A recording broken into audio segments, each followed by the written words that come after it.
What is going on, everybody? James Hancock here. I'm back to review Wake Up Dead Man, a Knives Out mystery coming to Netflix on December 12th. This is the third Knives Out mystery from director Rian Johnson, and because this film presents a classic whodunit murder scenario, I will be going 100% spoiler-free. You're the only one at that church who hated his guts. The spirit really moved him today, huh? So tell me, what the hell happened? But I'll skip ahead right to my main takeaway for the movie. The first third of this film is as entertaining and engrossing as any movie you're likely to see this year. And as I was watching it at the Alamo Drafthouse in Lower Manhattan, I kept thinking to myself, as soon as I get out of the theater, I'm going to start bombarding my friends and family members with the trailer and trying to get as many people to see it as humanly possible. And I rarely feel that way. But then, regrettably, the movie comes back down to earth, the plot gets a little sloppier, the tone loses some of its humor, and that 2-hour, 24-minute running time starts to feel a little excessive. But then, thankfully, the movie more or less sticks the landing at the end in satisfying fashion. But the biggest surprise to me was watching actor Josh O'Connor 100% steal the show from Daniel Craig, which is no easy feat. Daniel Craig was James Bond for many years, and Benoit Blanc is a big, flashy part with a big, outrageous accent. But the character of Reverend Judd Duplanticity, played by Josh O'Connor, it feels like this is one of those roles where O'Connor was just born to play this part, and I suspect that his stock as a rising movie star is going to soar after people have a chance to digest this movie on Netflix. So Timothy Chalamet and Austin Butler and all the other young movie stars out there, y'all better watch out, because Josh O'Connor, he's coming for all the roles that you guys might want to play. Now, as I said before, there'll be no spoilers in this video in a minute, but in order to discuss a murder mystery, we have to include a few basics. So anything from the trailer, I'm going to consider that fair game, but IMDb, they went way too vague in their description. They simply stated, Benoit Blanc returns for his most dangerous case yet. While Wikipedia went in the other direction and just decided to include the entire plot. But here's what I'm going to say. O'Connor plays a genuinely earnest Catholic priest who used to be a professional boxer, but after punching a deacon, he's sent to a small church run by the incendiary Monsignor Wicks, played by Josh Brolin, who basically rules over his flock like a tyrannical overlord bordering on cult leader who loves nothing more than keeping his congregation really, really small, almost like a small club of loyal followers, all of whom are deeply flawed characters in their own unique ways. But the plot thickens when Wicks suddenly turns up dead in the middle of a service, and we now have a classic impossible crime, meaning that none other than Benoit Blanc has to step in to solve this unusually challenging case. Now, for the rest of this video, I'm going to break down my reaction basically into the good, the bad, and the mediocre, and at the end of the video, I'll make a few recommendations for murder mysteries that I like, both on the page as well as on the screen. But let's start with Rian Johnson. Obviously, Rian Johnson can be a figure of controversy at times due to Star Wars: The Last Jedi, a movie which basically took the Star Wars fandom and cracked it right in two, and the franchise has basically never fully recovered, but obviously it hasn't been helped by the fact they've released a lot of silly shows. But I don't want to relitigate the whole Rian Johnson Last Jedi drama from 2017, 8 years ago. People are still fighting about it. But imagine a scenario where Rian Johnson never made The Last Jedi. Imagine a scenario where Rian Johnson went straight from his earlier work on Breaking Bad and making movies like Looper and Brick and went straight into the Knives Out trilogy. And I'm not going to say that the Knives Out trilogy isn't occasionally preachy in terms of its overall tone, but at a minimum, it's an original franchise that did not exist prior to Rian Johnson putting pen to paper and writing this thing and shooting this thing and casting it with all these incredible actors. And I place a huge premium on filmmakers who are able to give birth to new franchises, and it kind of sucks that Netflix snatched it up and is only giving these films very limited releases in theaters that don't care about big windows. Basically, if you want to see it at an AMC, you can't do it. But if you want to see it at an Alamo Drafthouse, you absolutely can. But I think if Rian Johnson had never made Last Jedi and had skipped right ahead to this Knives Out trilogy, he would be regarded as one of the freshest, most original voices out there, because off the top of your head, name a filmmaker who has given birth to a brand new franchise in the last 10 years that did not exist in any form prior to that. Like, really think long and hard. A filmmaker who writes and directs their own franchise, and I'm not talking about James Gunn, because James Gunn only works with properties that existed long before he started directing them. But Rian Johnson's in that rare club where he's actually creating new genre entertainment. And of course, we can debate the pros and cons and the merits and the lack thereof until the end of time, but we're debating those merits based upon his original films, not comparing it to movies of the past. And of course, if you want to get into how well do his movies compare to like the great books by Agatha Christie and things like that, you can do that all day, but we're talking about a genre at that point, not franchises. So even if I still have some deep bitterness towards Rian Johnson for The Last Jedi, I value originality and new franchises more than gold, and so I will definitely give credit where credit is due, because Rian Johnson's movies, I think of the Knives Out trilogy, I enjoyed this one the most so far, at least just because that first third, which is narrated by Josh O'Connor, is so solid and so airtight and so entertaining. I'll take 1/3 of an incredible movie over a full mediocre movie like most movies are these days. And also, it is just a genuine, sincere thrill seeing a high-profile filmmaker who works with big budgets and movie stars basically dusting off and resurrecting a long-dead genre. Like, there's so many genres out there that need the Rian Johnson treatment in terms of new franchises, like war films or erotic thrillers, or in some cases musicals. Like, most of the musicals we see are based on musicals that have been out for decades. But I feel like every genre needs its own filmmakers that are basically helping keeping those genres alive by creating fresh, new, original stories. And as far as Rian Johnson's influences are concerned, the Alamo Drafthouse played a little interview with him before the movie where he talked about a few of the murder mysteries that he's really enjoyed, like The Last of Sheila from 1973. I have to do 25 minutes on my front today. Oh, to make up for the 25 minutes you spent on your back last night. Oh, she's looking upset again. He also likes all the Agatha Christie adaptations where Peter Ustinov is playing the character of Hercule Poirot, if I'm saying that at all correctly. Usually any actor playing Poirot is not French, and they're just leaning into the most outrageous French accent they can muster. In any case, he really loves what Peter Ustinov did with the character, and Peter Ustinov, obviously, one of the finest actors who ever lived. And another one that he really liked was Sleuth, the last film by legendary Joseph L. Mankiewicz, with Laurence Olivier and Michael Caine, and I've seen that one as well. It's definitely worth hunting down. But what's great about seeing a movie at the Alamo Drafthouse is not only like the videos they play during the trailers, but the videos they'll play before the movie even starts, just to kind of set the scene or set the tone for the drama to come. And they went above and beyond the Call of Duty this time. They played the trailer for Wise Blood, the John Huston film starring Brad Dourif, which is all about hucksters and con artists in the world of religion. Definitely check that out. It's fucking incredible. They showed the trailer for the Powell and Pressburger film Black Narcissus, which is more about like religious hysteria up in the Himalayas, where people are kind of going crazy from oxygen deprivation. But it's one of the most beautiful films ever made and well worth seeing. And they also showed a commercial for the board game Clue 1 and Clue 2, but it's the board game while playing it with a VCR cassette tape. And I remember hearing about those back in the 80s. I never played a board game where you had to have like a VCR or a VHS cassette playing at the same time, but that's one of the commercials they showed. So Alamo Drafthouse, once again, if you live near one, it's always worth giving them some business because they really go the extra mile in terms of trying to deliver an evening of entertainment. In any case, getting back to Wake Up Dead Man and Knives Out Mystery, obviously Rian Johnson is not a one-man band. He's got an incredible cast for this movie, some of whom are better than others. Josh O'Connor has already said he was just born to play this role, and I think it's easy to assume that because this movie deals with religion and the Catholic Church, that of course, like in a typical Hollywood movie, all they're going to do is just kind of in the most snarky way possible, talk a lot of trash. I can't speak for Catholics because I was raised Episcopalian. I was confirmed an Episcopalian. I don't practice a religion these days, but I'm a Protestant, not a Catholic. But I suspect, or I would assume, that any Catholic out there or young Catholic out there might look at Josh O'Connor's performance in this movie and be like, God damn, this might be a little... Of course, I take the Lord's name in vain as I offer this compliment. But goddamn, that is the coolest Catholic priest we've seen on the screen in decades, maybe going all the way back to Father Karras and The Exorcist. I feel like if you're looking for badass, heroic depictions of what a Catholic priest should stand for, Josh O'Connor's character, he is like the lone... how can I say this? He is the lone noble soul amidst a den of vipers, all of whom are played in very satisfying fashion by this very eccentric cast. But don't get me wrong, the character that he's playing, while he might be a good person, he's not a boring person. And because I can't go into spoilers, I can't tell you how, but let's just say he's got a checkered past which add additional dimensions to his character. So the cast includes Josh Brolin, as I already mentioned, and obviously Josh Brolin's having a great year after Weapons and now this, but he's fantastic as Monsignor Jefferson Wicks, where he's just preaching fire and brimstone and demands absolute loyalty and loves nothing more than to just abuse people out in the congregation until they leave, never to return. And of course, this congregation keeps getting smaller. Glenn Close is at her most devilish and delightful in this. I mean, I've been watching Glenn Close in movies since I managed to sneak into the theater to see Fatal Attraction nearly 40 years ago.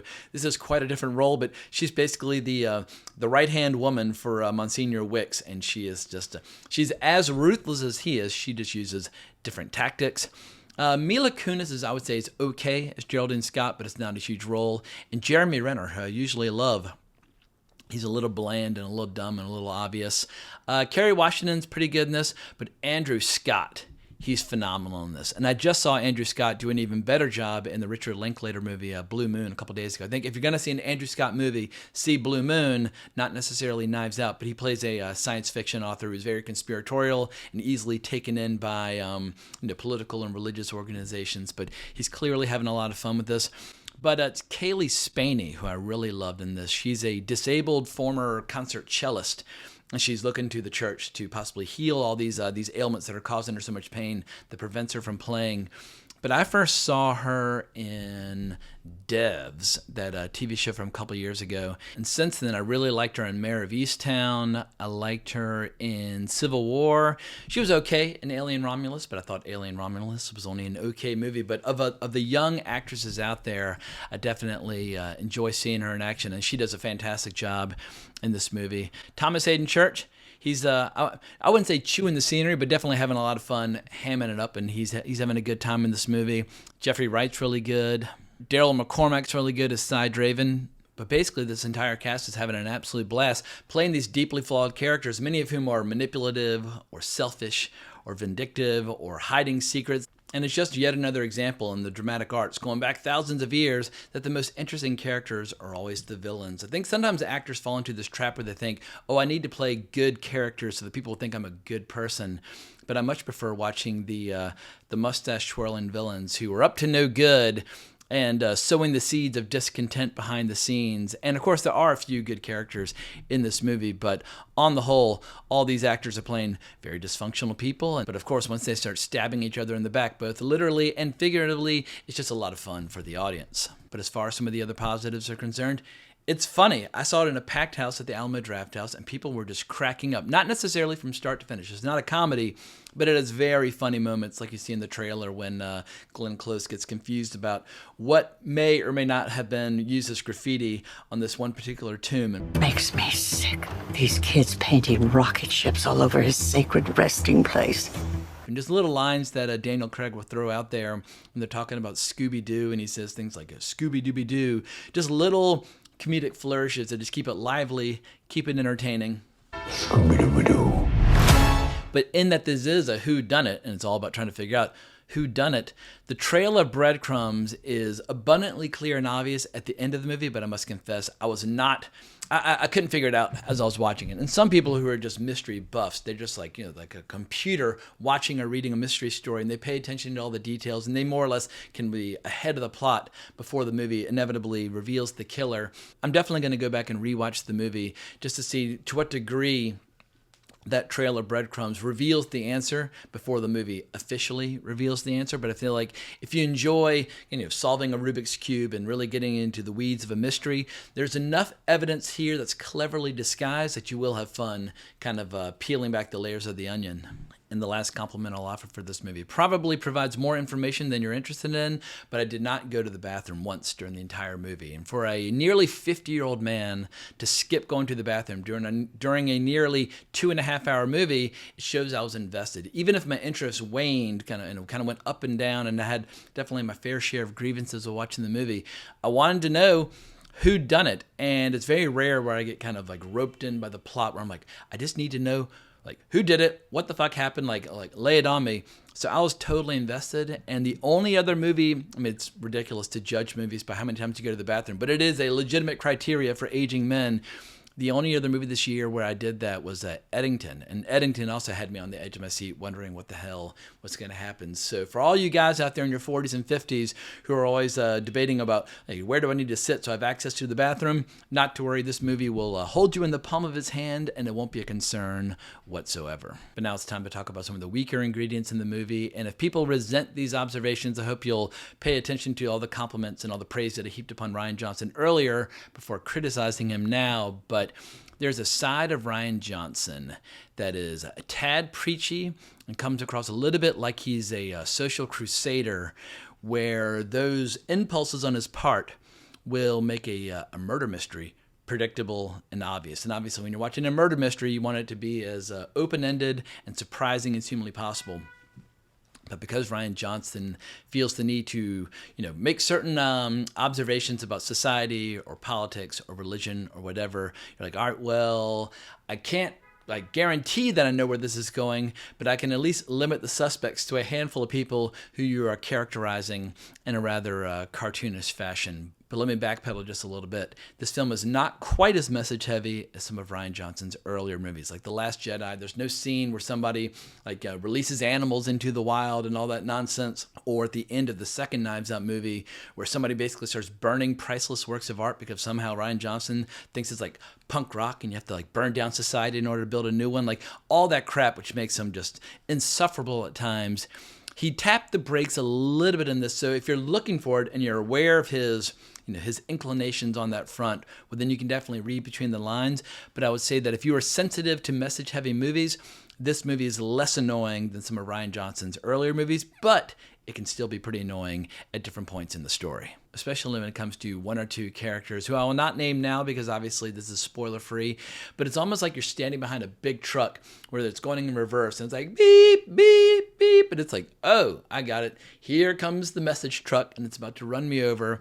But I feel like Rian Johnson, he could still, if he were a more subtle filmmaker, he could still have the same message in his movies, but if he made it less overt, then I think it's a little bit like a teaspoon of sugar helps the medicine go down.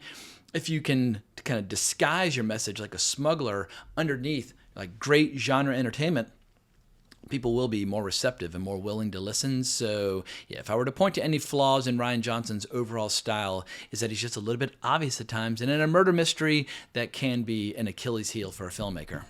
On the other hand, I do think a lot of people will be caught off guard by some of the more sincere ingredients when it comes to organized religion because, like I said before, people just assume that Hollywood's automatically just going to whip out the sledgehammer and go to work.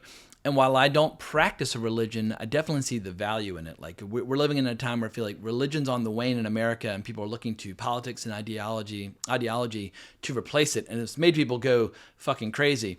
There is something to be said for a shared space where you have to leave your home and go out in public and sit with people and get dressed up and be presentable and act like a human being for an hour and have a shared experience. So I recognize the value of religion. And so even though I don't practice it, I kind of wish people would rediscover it. It wouldn't surprise me at all if some people watch this movie and think, hey, you know what? I think I might go to church this Sunday. And my last criticism I might revise after watching the movie for a second time, but I feel like the plot might be a little bit too complicated for its own good, where if a snake starts eating its own tail, eventually it's going to go right up its own ass. And I feel like there's an elegant simplicity to the masterful mysteries written by the great legends of their craft, like Agatha Christie, when she wrote And Then There Were None. As you're reading it, it's just mesmerizing, but there's an elegance and a class and a charm to it, even if it becomes incredibly brutal and vicious at times. And then you get to the end, you're like, oh my God, just like, what an enjoyable experience. Or like The Sign of the Four by Sir Arthur Conan Doyle. Or if you want to go all the way back to the beginning of the detective genre with The Murders in the Rue Morgue by the legendary Edgar Allan Poe, one of my favorite authors. Like when you read a really good, satisfying murder mystery, it doesn't necessarily feel like work where you're trying to keep track of things. You're kind of like, you're hungry for the next detail. And I feel like at a certain point in this movie, you're like, is this movie kind of getting lost up its own ass? But I might feel differently on a second time through. But it is very crunchy and very granular in detail about the halfway mark or the 2/3 mark, where you might just be like, you know what? I don't fucking care at this point. But who knows? I think everybody will react to the complexity of the plot a little differently. But as far as my own personal favorite murder mysteries are concerned, I won't claim to be some diehard junkie for the genre, but I've been following it off and on throughout most of my life. Like the very first one that I saw, which I've not seen in decades, was The Private Eyes from 1980 with Don Knotts. And I remember laughing uproariously as a little kid watching it. I have no idea how well it holds up. But the first murder mystery that I loved, that I saw many times over, and I can confirm that it does hold up, is Clue from 1985. Mrs. White, who helped her husband on his way. Well, it's a matter of life after death. Now that he's dead, I have a life. Miss Scarlet, who's helped many men along the way. Practice makes perfect. huh? Professor Plum, who's looking for a way. I'm looking. It's just got an absolute Hall of Fame cast, and it's one of the most delightful comedies and one of the most delightful murder mysteries ever made. But if you're more of an Anglophile, Robert Altman's film Gosford Park is a really good example. I think the Sidney Lumet adaptation of Murder on the Orient Express from the mid-'70s is one of the best goddamn murder mysteries you can ever hope to get your hands on, because you got, Sean Connery and all these incredible actors in there, but Sidney Lumet at that time, he was really firing on all cylinders, making movies like Dog Day Afternoon and Serpico and Network. He was at the peak of his powers as a storyteller, and that movie really delivers, especially if you're looking for great adaptations of Agatha Christie. But if I'm being honest, the murder mystery that I've seen more times than any other, and the one that I probably have the utmost regard for as in terms of film history and artistry, but also just as pure, raw entertainment. Rear Window by Sir Alfred Hitchcock. He's more known, or better known, as the master of suspense. But if you love a good old-fashioned thriller where you have one person trying to solve a crime, or possibly a crime that other people aren't even aware of yet, Rear Window will always get the job done. I think it's one of the most delightful movies ever made by any human beings, ever. In any case, just as a way of wrapping this up, let's talk about how this film compares to some of Rian Johnson's earlier movies, having a quick glance at his feature films. I think this movie is better than Glass Onion, or at least I enjoyed it more. I think it's better than the original Knives Out. Definitely better than The Last Jedi, a movie that I have no love in my heart for. I think it's better than Looper. Maybe it's not quite as good as Brick. I think that was his debut feature film back in 2005. And also, I'm very biased because I was at Sundance when Brick just kind of exploded onto the scene. And it just seems so unusual and so original. And it just made a huge impact on me at the time. I haven't revisited Brick in a long time. But yeah, I would say Brick and Wake Up Dead Man are my two favorite movies by Rian Johnson. And I also hear really good things about his show Poker Face, where he directed a couple episodes. I haven't watched it yet. But Rian Johnson, I feel like if he can get out of his own way in terms of the preachiness and the messaging that makes him come across as a crusader. I mean, there's nothing more annoying than a crusader. Even when you agree with them, if somebody's just going on and on and on, it's like, all right, I get it. You're a good person. Can you shut the fuck up now and we can actually talk about something funny or interesting or exciting or whatever the case might be?